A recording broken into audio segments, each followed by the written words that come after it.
Thanks for having me, guys. Tough acts to follow there. I mean, really great introductions with mobile computers and certainly the Gen 2X. We're a big fan of those things. How many of you guys are familiar with this? Raise your hands. Anybody seen this yet? Wow, less than I know. This is called Just Walkout. It's truly a frictionless shopping experience, right? You get to walk in, grab your products, walk out the door. That's it. It's really, really that simple. Now, what if you could bring the same experience to every industry in the market today? Right? What if we could do this everywhere? We could make it that simple to operate. Well, industry leaders, like he mentioned earlier, UPS, they're saving 27 million scans. 27 million, that's in one day. Just in one day they save that. It's a massive ROI. Now, again, I'm Rusty Redecker, as he said. I've been with Avery Dennison for roughly 15 years now. Most of that time spent in the intelligent label space, which we reference as now RFID, of course. You know, I've held multiple roles, so yes, I lead logistics now, but I have been in the apparel and the retail space for quite some time throughout my career.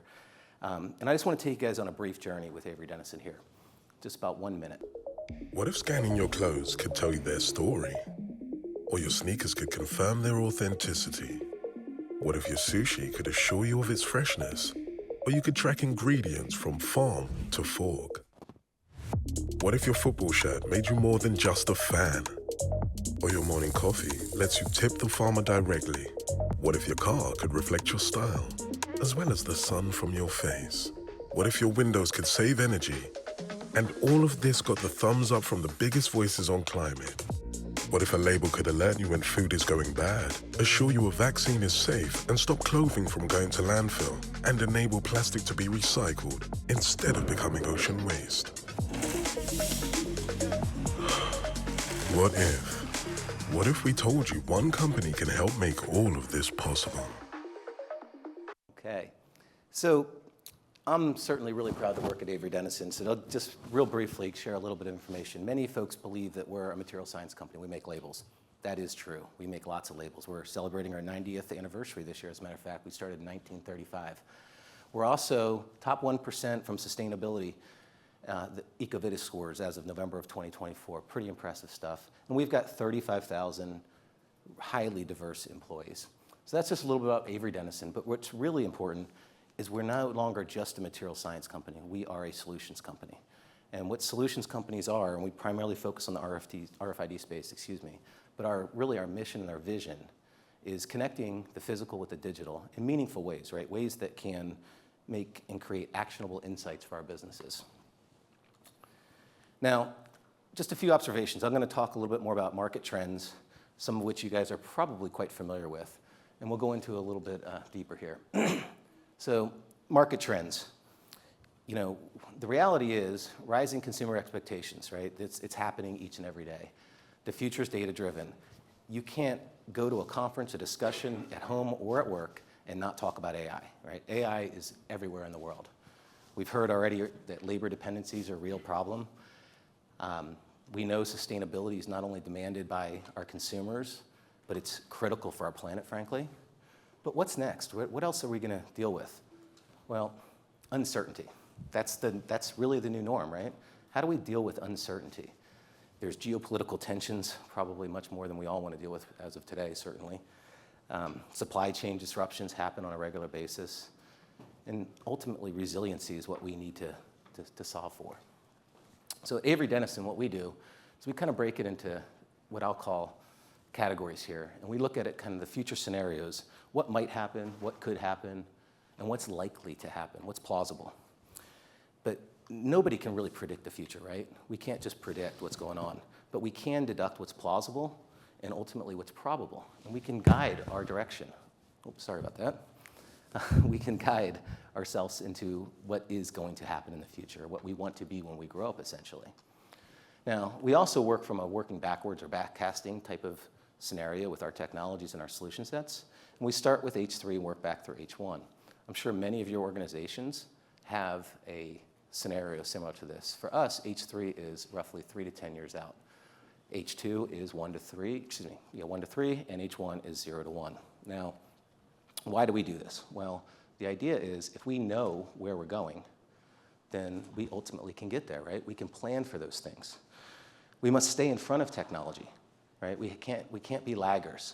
We need to stay in front of those technologies. We need to innovate. We need to ultimately adopt new technologies, right? So if we think of a story example, classic example is Kodak. I'm sure many of you still remember Kodak, right? Kodak was an iconic brand, absolutely iconic. And back in 1975, Kodak was actually the first company to invent the digital camera. I'm not sure if you knew that or not. But what did their leaders do? Well, as an iconic brand that was based on film, their film business was everything that drove their revenue stream. That was the reality of their business. They stuffed it in a closet somewhere. Well, the world didn't stop. The world kept going. They innovated. Sony, Canon, these are companies that innovated. They built the digital camera. All of you, we just saw Zebra's new mobile device has a digital camera on it. Well, in the end, what happened was Kodak in 2012 filed for bankruptcy. An iconic brand fell. Why did they fall? They did not adapt. They did not innovate. They did not stay with the times. And ultimately, they didn't do what their clients needed or wanted. Don't be a Kodak. Now, we look at it again, kind of up and down, tomorrow and today, technology and market. And if you look at it in what we're going to call today, operational efficiencies and labor dependencies are the reality. But tomorrow, and maybe it's H1, future is data-driven, rising consumer expectations. Right? Consumer behaviors and expectations are evolving at a very, very fast pace. And what we need to do is we need to figure out how to respond to those, right? So in order to see how the world might change, Avery Dennison recently just conducted a study. We did a pretty deep research. We looked at thousands of trends, but we also interviewed 5,000 different clients or consumers across both Europe and North America. And let me show you some of the highlights from that. So, interesting, if we look at the labor challenge, in 2023, we had 520,000 jobs that we couldn't fill here in Europe. Just by 2028, we're talking 760,000. What are we going to do? How do we fix that, right? Labor rates are rising 4 to 6% each and every year. So not only do we have a shortage of labor, of course, supply and demand, the cost of labor is going up, right? But the ultimate challenge is really meeting rising consumer expectations, but doing it in a profitable way, right? We can't just go out and spend money to fix all the problems in the world. We ultimately have to fix them in a way that's going to make sense for our business, right? Fortunately, companies like Zebra, Avery Dennison, and Impinj are technology solution providers that can help you with this. Now, as I mentioned, excuse me, a little cough. We just covered labor, that labor is a real challenge, right? And we said that rising consumer expectations are really what's driving a lot of this. How do we deal with all this, right? It's becoming really, really challenging. And in the end, consumers, what they want is they want guarantees. They want to know the food's fresh. They want to know that you have your products on the shelves when they want them, where they want them. And they want to know exactly when they're going to receive them. But better yet, they actually want to tell you when you're going to deliver them to them. But who knew we, the consumers, because we're also those, could become so difficult, frankly.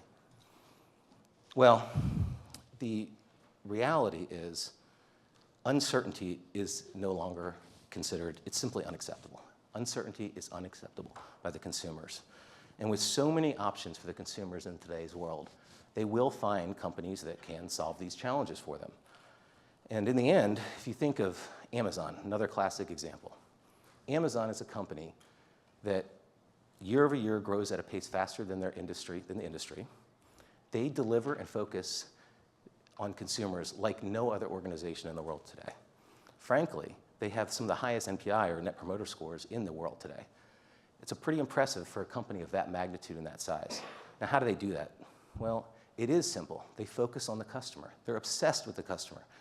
As a matter of fact, if you're familiar with Amazon, you might know that they have 16 leadership principles. 16. Number 1, customer obsession. But here's the thing. All 15 that follow, all 15, all support providing the excellent customer experience, right? The best customer experience we can all imagine. And probably most of us order something from Amazon on a regular basis. So, as I've mentioned, I did hold multiple roles within Avery Dennison. And in 2022, I was asked to lead the logistics segment. My teams consisted of both sales and technology.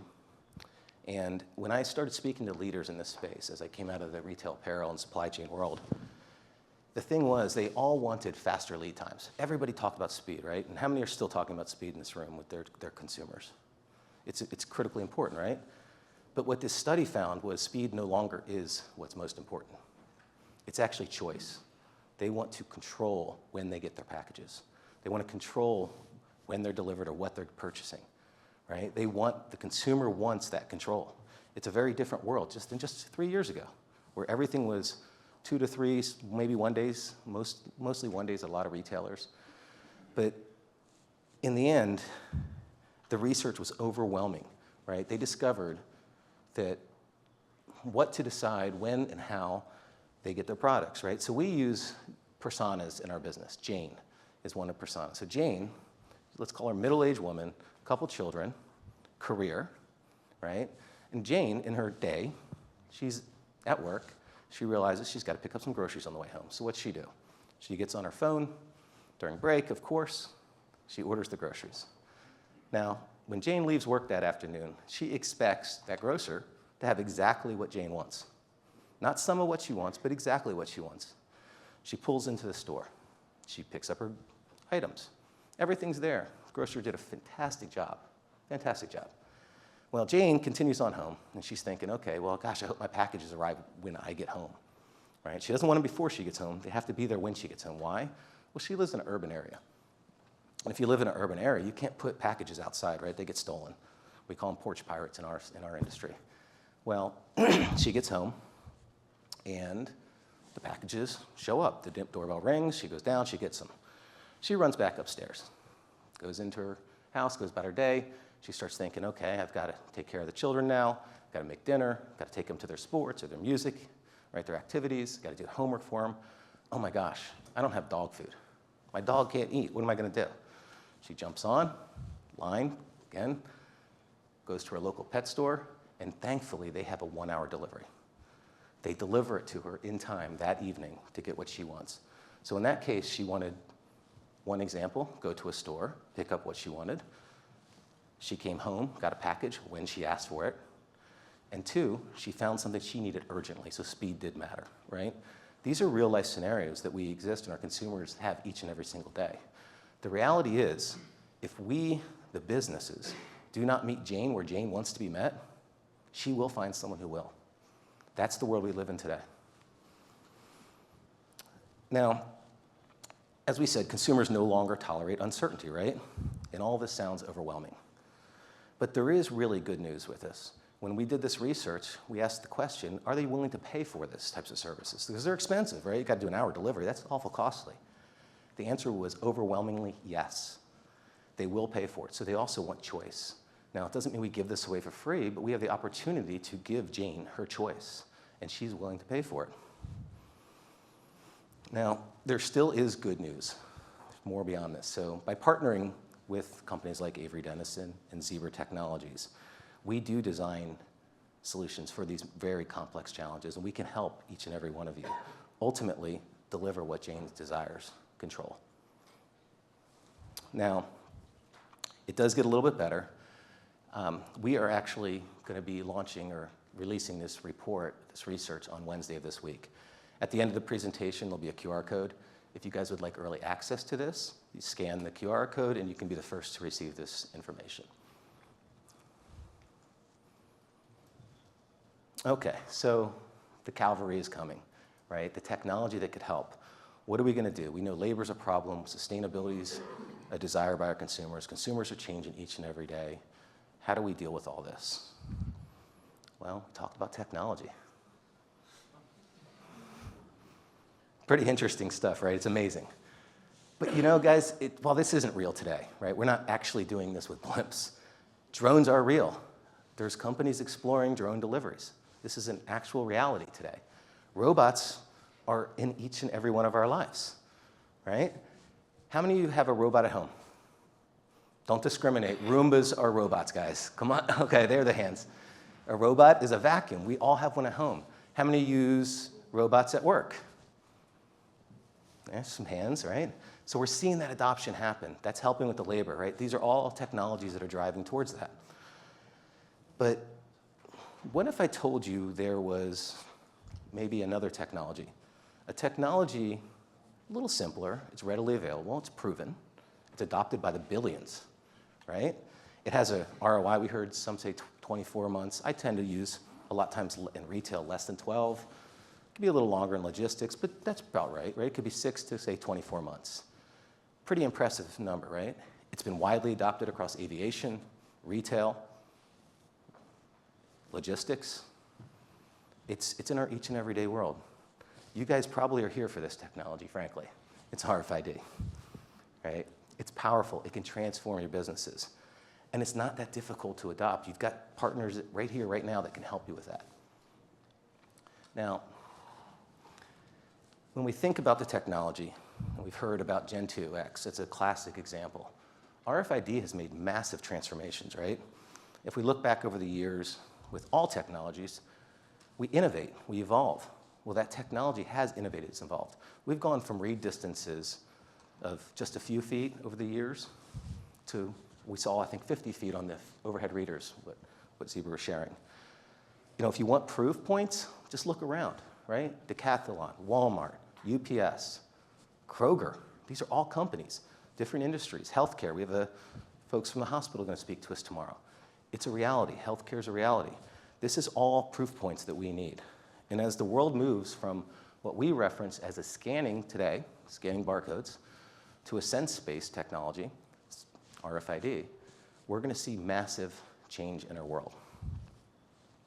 And do not be left behind with that.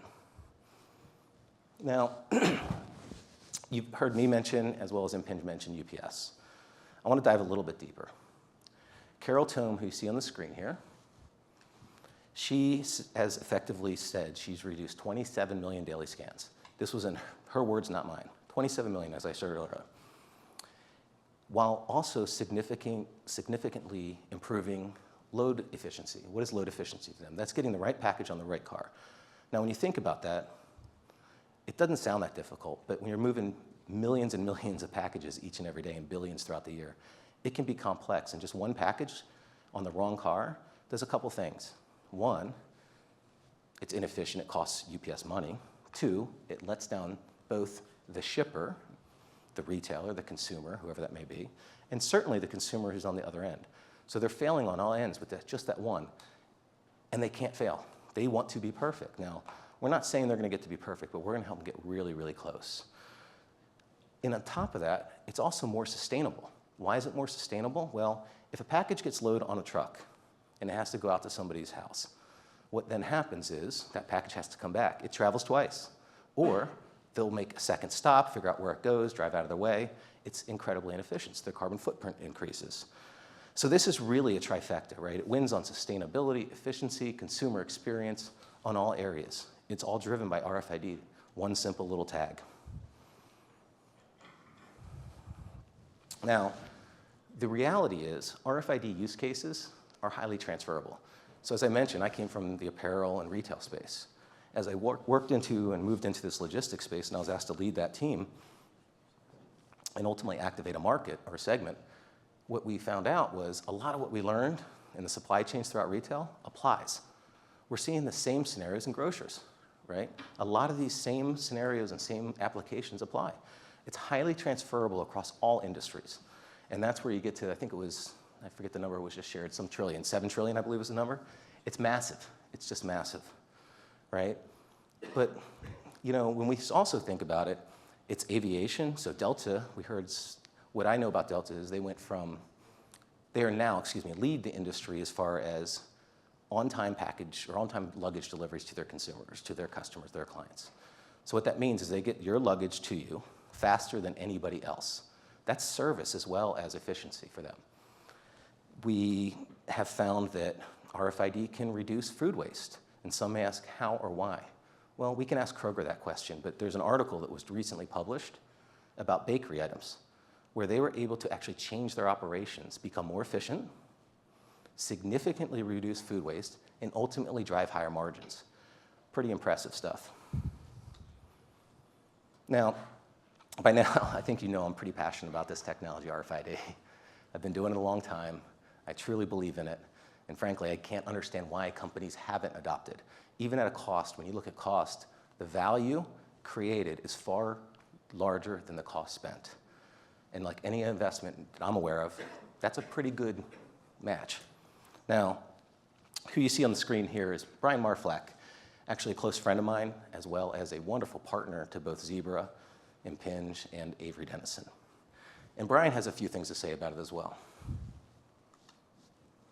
Customers want is they want trust that when they give us their package, we're going to be able to secure that package and then be able to get that to the end delivery unit that we promised them. And with technology and AI and machine learning, we're able to start coupling that together and really provide value to both our shippers and our end recipient customers. So what Brian really believes, and what industry leaders across all segments believe, is that data is going to enhance their supply chains. Better data, better enhancements, more efficiency, and they believe that RFID is critical to that. We've heard UPS, we've heard FedEx, Kroger, Walmart.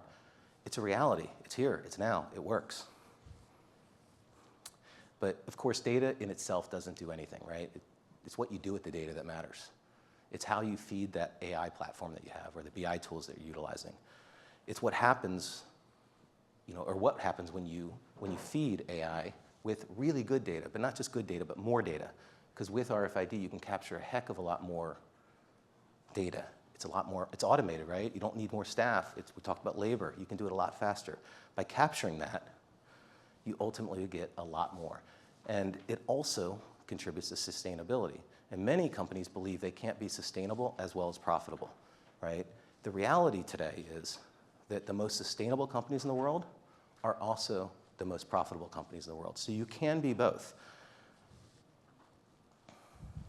Now, many struggle to believe that a simple little tag or a label can be the origin of all this great information. But it is true, right? It impacts the consumer. It makes us more efficient. In the end, it's good for the planet. It's proven in retail, it's proven in logistics, proven in healthcare, proven in aviation, right? We've heard all those things. But what if a package could give you an update where she is in your operation? And what if it was significantly more sustainable at the same time? Well, let's hear Leslie Dock and what he has to say. Many people have argued that there's a conflict between being a better business and a better neighbor. And I think what we've shown is that they go hand in hand. A lot of what we're doing in sustainability is taking waste out of the system. So when we do things like make our fleet more efficient, when we can deliver more cases and drive fewer miles, when we can do that by using less diesel fuel in our trucks, we can save and have saved this company hundreds of millions of dollars. Okay. All right, so for me, the time is now, right? If you haven't adopted, please come speak to the Avery team, the Zebra team. We're here to help you. It really is now. That's what we do each and every day. It's what we believe in strongly, and that's where we know we can support you.